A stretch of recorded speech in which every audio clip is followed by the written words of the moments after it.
Hi, my name is Dave Waknuk with the University of Lethbridge, and today for the Hoops at Home program, we're going to talk about reviewing your coaching.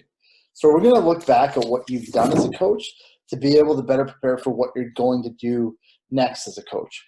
I know that coaches love to plan. For me, it's one of the most important things I do, and I think right now we can't because it's very hard for us to plan forward because we don't know what our seasons are going to look like.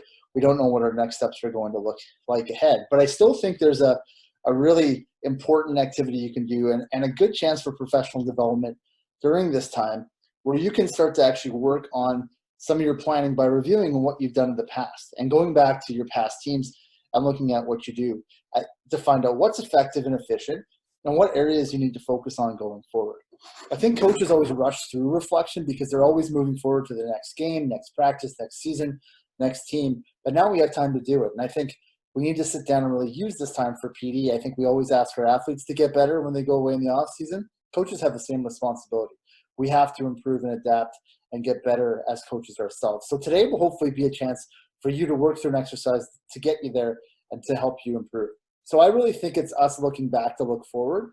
We're going to review to see what we like that we do and then what we need to do to get better going forward. I think that for me, planning is very important and one of the most important things I do. And I think success comes through that. So these quotes really apply to me. And I think the difference between good programs and great programs, good teams and great teams, is planning and execution of that planning and the honest communication to review that plan. So this is our program review checklist. When I do conversations about planning, these are the 7 things that I talk about planning forward, but we're going to actually use them to look back and review. So the first one that we're going to work on is what was your main objective of your last season you coached? What I want you to do too is write down these answers. Get a piece of paper, a journal, get a pen, make notes for these things because this is going to be important that you have this data down and write down what your main objective is. What were you trying to achieve? So were you a developmental team and focusing on development? Were you a high performance team focusing on winning? Were you focusing on getting your players to the next level? Were you a rec coach focusing on having fun? What was it? And if you can't answer that question, then you need to have that question answer for next time that you coach and set it up for next year. So write down, what do you want to achieve? If you did achieve what you wanted to, why? And if you didn't, why not? Why is going to be where the most power comes in this exercise as a coach to ask yourself. I really think that it's easier to get somewhere when you know where you're going, and I think this is a good chance to do that for you. Next thing to do is think back to your team, and I want you to think about the 3 strengths and weaknesses of your team. So they can be specific in major areas like man-to-man defense and things like that, but I want you to be general. If you were to describe your team, what are the 3 things you do well? What are the 3 things you need to improve on? The 3 things you do well, write down what made them strengths, what strengthened your strengths, what did you do to highlight those things? And then on the weaknesses, look at improving or hiding. So improving means that, say, man-to-man defense is something we're not great at. We can improve through closeout drills, through rotation explanations. If our weakness is that we're a small team, how can we hide it? Can we play faster? Can we double in the post? Can we send more to the boards? So I think your weaknesses will never go away, but what can you do to manage them? The next thing is I think you have 4 main areas every time you train that you have to focus. Your intensities will change, your percentage of focus will change, but I think every time you train with your athletes, you have to have a physical component, a mental component, a technical component, and tactical component. So quick overview of those. Physical would be training load on your athletes. Mental skills are just like, for me, like basketball skills. So how you practice a jump shot. If you want some of these intangibles, you have to practice them. You have to focus on them. You have to teach them how are you doing that with your team. Technical would be your fundamentals. What are you looking to focus on? How much of it you're doing? Why are you doing it? How are you teaching it versus how you're doing it in competition? And what's your balance on that?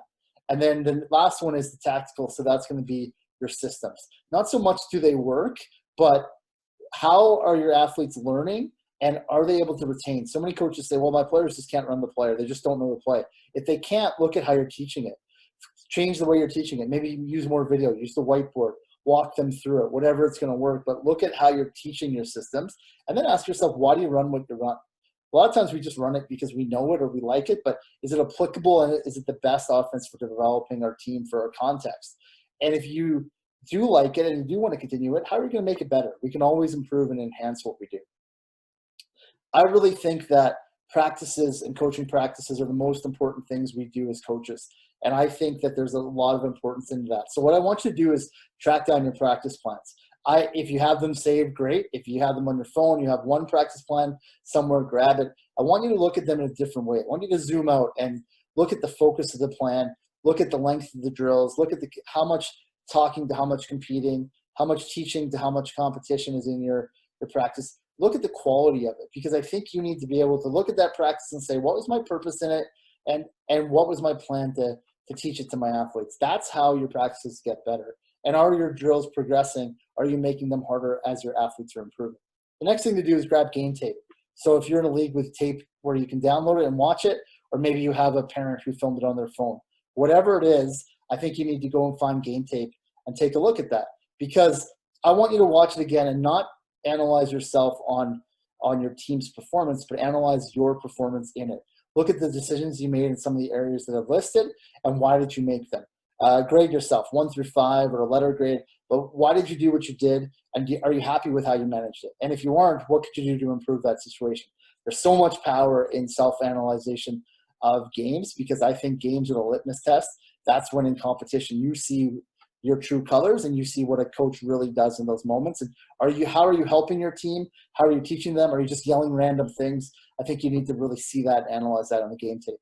Next one is, everyone talks about culture. What I want you to do is write down your definition of your team culture. If it comes easy to you in the first 15, 30 seconds, it means you have a good one. And I want you to write down how it got there. How did you develop your culture? If you can't describe it either in a definition you're happy with, or can't describe it at all, it means you need to spend more time on your culture to figure out what you want it to be. Look at your leadership. Not so much the people in this position, but how did you use captains? How did you use leadership in your team? Who was your locker room leaders? Who was your vocal leader on the floor in games? Go through that stuff and rate that effectiveness of it. The other one is cohesion. Everybody wants it. I want you to write down as many examples of things you did to build cohesion with your team. Every example that you had control on, write down. And now in the next column, if you find some gaps of things that you didn't do, or your column's not full on the first side, I want you to write down things you could do. And that'll give you some ideas, but I think you have to focus on cohesion. And the last piece for me is the most valuable of all. I really think that a lot of times as coaches, we see things with one lens. And sometimes it's positive. Most of the times it's overly negative. And for us, I think we need to be able to use feedback to validate, date, and verify what we're doing. And I think we have to find measurables and use actual data. So game stats are a good way to look at it.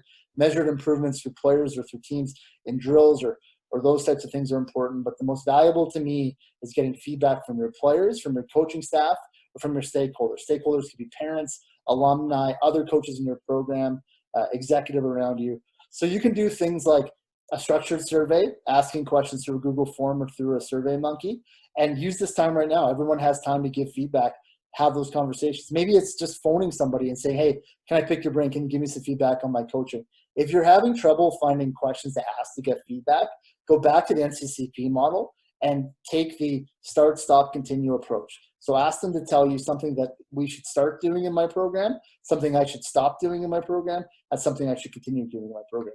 That might give you enough feedback to get started. And I think that's an important area to start on. And then the last one is just going back, and we'll just go back to our program review checklist, and that's going to go back to these 7 things. So what's important here is that I think what you may realize now is once you go through these 7 things, you actually sneakily have planned your season going forward.